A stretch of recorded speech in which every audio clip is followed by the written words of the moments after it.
안녕하세요.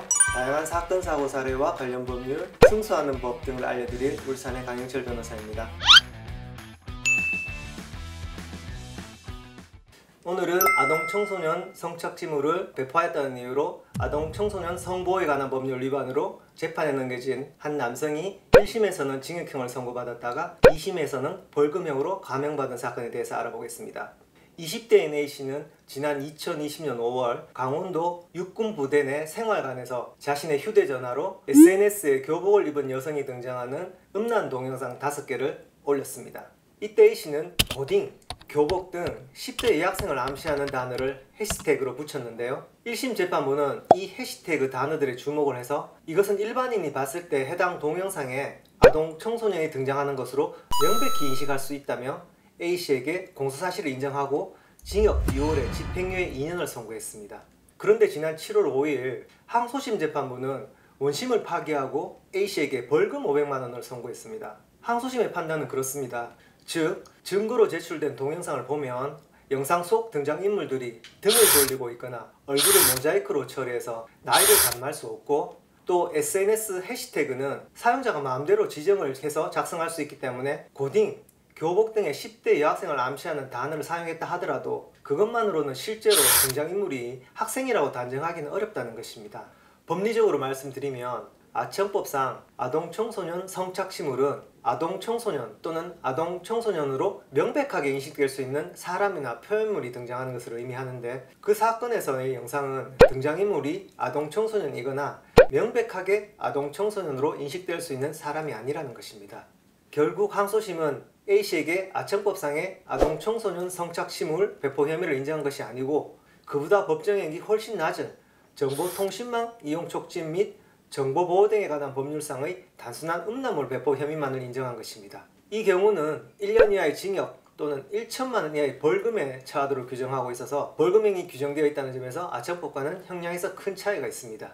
재판부는 거기에 대해서 피고인이 반성하고 아무런 범죄 전력이 없는 초범인 점도 양형 요소로 참작하였습니다.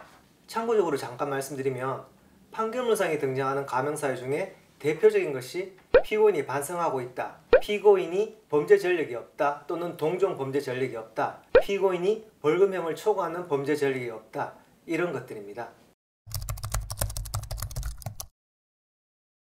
아청법상 아동 청소년 성착취물을 배포한 자는 3년 이상의 징역으로 처하도록 규정되어 있습니다. 더구나 영리의 목적, 즉 돈을 받고 배포한 경우에는 5년 이상의 징역에 처하도록 규정되어 있습니다. 대법원 양형 기준을 보면 아동 청소년 성착취물 배포의 경우 징역 2년 6월이 기본이고, 강경할 경우는 1년 6월, 가중할 경우는 4년에 처하도록 권고되어 있습니다. 따라서 만일 A씨가 올린 영상에 아동 청소년이 나온 경우 어느 정도의 형이 선고될지는 재판부의 판단에 따라 달라질 수 있겠지만, 어쨌거나 징역 2년 6월에 집행유예 2년이라는 형은 이례적인 것은 아닌 것으로 보입니다. 아동 청소년 음란물의 경우는 일반 음란물과는 달리 그것을 단순히 소지하거나 시청하는 것만으로도 징역 1년 이상의 형에 처하도록 규정되어 있습니다.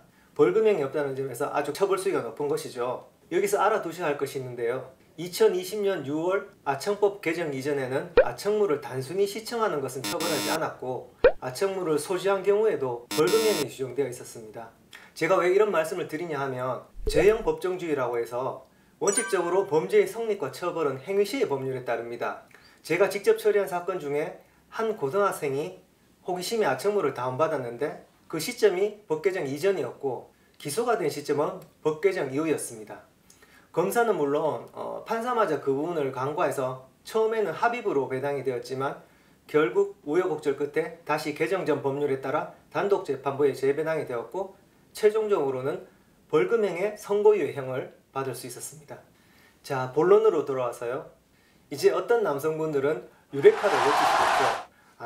아청물만 아니면 일반 음란물의 경우에는 마음대로 보거나 소지해도 아무 문제가 없겠구나 라고 말이죠. 그런데 말입니다. 아청물이 아니라 단순한 음란물인 줄 알고 다운을 받고 봤는데 막상 보니까 아청물인 경우에는 어쩌실 건가요? 물론 이론상으로는 그것이 아청물인지 몰랐기 때문에 고의가 없으므로 처벌받지 않겠죠. 그런데 아청물인지 몰랐다는 걸 어떻게 증명하시겠습니까? 여간 어려운 게 아니겠죠. 또 객관적으로 아동 청소년으로 보이는 성착취물을 자기 혼자만 저것은 아동 청소년이 아니라고 생각한 경우에도 당연히 처벌을 받습니다. 그렇다면 결론은 음란물, 소위 야동을 생각 없이 다운로드 받거나 시청할 경우 잘못하다가는 큰 낭패를 볼 수 있다는 것입니다. 자, 오늘 준비한 이야기는 여기까지입니다. 강변의 변호, 다음 시간에 또 다른 유익한 주제로 만나 뵙겠습니다.